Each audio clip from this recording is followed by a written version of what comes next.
वाचवण्यासाठी, आपल्या देशाची राज्यघटना वाचवण्यासाठी आजचा हा लाखोचा जनसमुदाय सत्याचा मोर्चा येथे आलेला आहे। यासाठी आपल्यामध्ये उपस्थित असलेले आदरणीय नेते शरदचंद्रजी पवार साहेब, सन्माननीय माजी मुख्यमंत्री उद्धवजी ठाकरे, मनसेचे नेते राजसाहेब ठाकरे,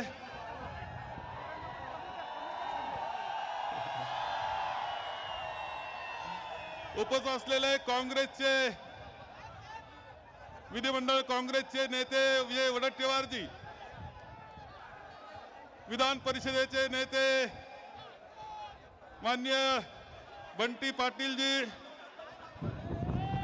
नसीम खान जी, भाई जगताप जी आणि मित्र पक्षांचे सर्व नेते मंडळी आणि सर्व उपस्थित बंधू आणि भगिनी, आज हा अभूतपूर्व मोर्चा आहे। अभूतपूर्व मोर्चा आहे। हा केवळ निवडणूक आयोगावर असं समजण्याचं कारण नाही। हा मोर्चा केंद्रीय निवडणूक आयोग, राज्याचा निवडणूक आयोग आणि जे जे त्या निवडणूक आयोगाला चालवणाऱ्या सत्ता आहेत त्यांच्यावर हा मोर्चा आहे। आदरणीय राहुलजी गांधी यांनी दाखवून दिलं की देशाच्या निवडणुका वोट चोरीमधून होत आहेत। केंद्रीय निवडणूक आयोग खरं म्हणजे राहुलजी गांधी हे देशाचे विरोधी पक्ष नेते आहेत।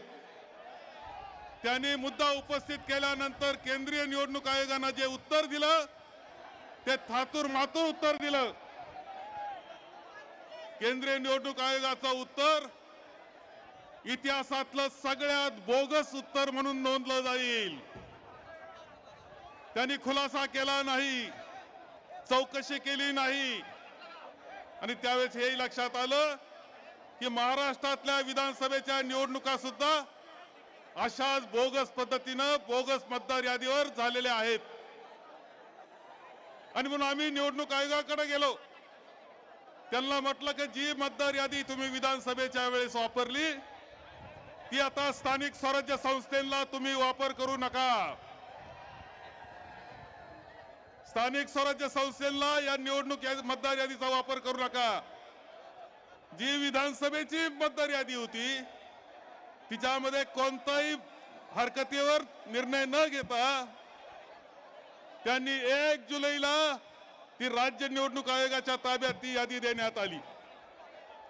आम्ही दोन्ही निवडणूक आयोगांना भेटलो, आम्ही सर्वजण होतो, सर्वांना निमंत्रित करण्यात आलं होतं की जे जे लोकशाही मानतात त्या सगळ्यांनी आलं पाहिजे असा आग्रह आमचा होता। आम्ही गेलो, उत्तर देऊ शकले नाही। राज्य निवडणूक आयोगाकडे गेलो, त्यांनी उत्तर दिलं नाही। अनेक उदाहरणं हे आम्ही सांगितले कसं चुकीचं चाललेलं आहे याचे। मी आपल्याला एक उदाहरण सांगेल आणि माझं भाषण संपवेल की माझा जो मतदारसंघ आहे संगमनेरचा, जो ग्रामीण भाग आहे संगमनेरचा, त्याच्यामध्ये 9,500 मतदार यादी बोगस आहे। 9,500 त्यामध्ये शहर नाही, शहराचं मतदारसंख्या 60 आहे, ते मात्र त्यात नाही। 9,500 आहे। आम्ही हरकत घेतली, हरकत घेऊन सांगितलं की हे दुरुस्त झालं पाहिजे। आम्हाला तहसीलदारने उत्तर दिलं की कोणताही अधिकार आम्हाला नाही, हे दुरुस्त करण्याचा अधिकार नाही, हे लेखी उत्तर त्यांनी दिलेलं आहे। याचा अर्थ विधानसभेला जी निवडणूक मतदार यादी होती ती कोणत्याही दुरुस्तीशिवाय स्थानिक स्वराज्य संस्थांना वापरली जाणार आहे, हे लक्षात ठेवा। ही बोगस मतदार यादी आहे, ही दुरुस्त झाली पाहिजे, हा आपला आग्रह आहे, हेच सांगेल मी। त्याकरता आजचा हा मोर्चा आहे। त्यानंतर निवडणूक आयोगाने परवा एक पत्र काढलं आणि म्हटलं की याच्यामध्ये दुरुस्त्या करावा, कधी करावा, का करावा आणि त्याच्या अगोदर नगरपालिकेकरता मतदार याद्या या जाहीर करण्यात आलेल्या आहेत. मागच्या विधानसभेच्या मतदार यादीमध्ये प्रचंड असा घोळ आहे. बोगस मत नोंदवण्यात आलेले आहेत.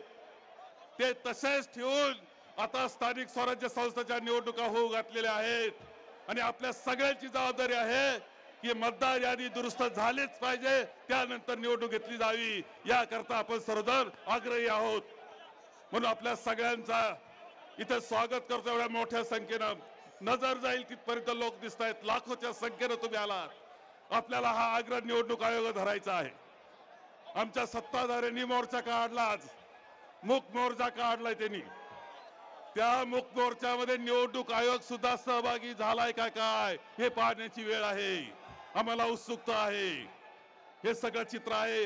आपण सगळ्यांनी मतदार याद्या दुरुस्त झाल्याच पाहिजेत, त्यानंतर निवडणुका घ्याव्यात हा आग्रह आपण करणार आहोत. एवढंच मी सांगतो आणि माझे 2 शब्द संपवतो.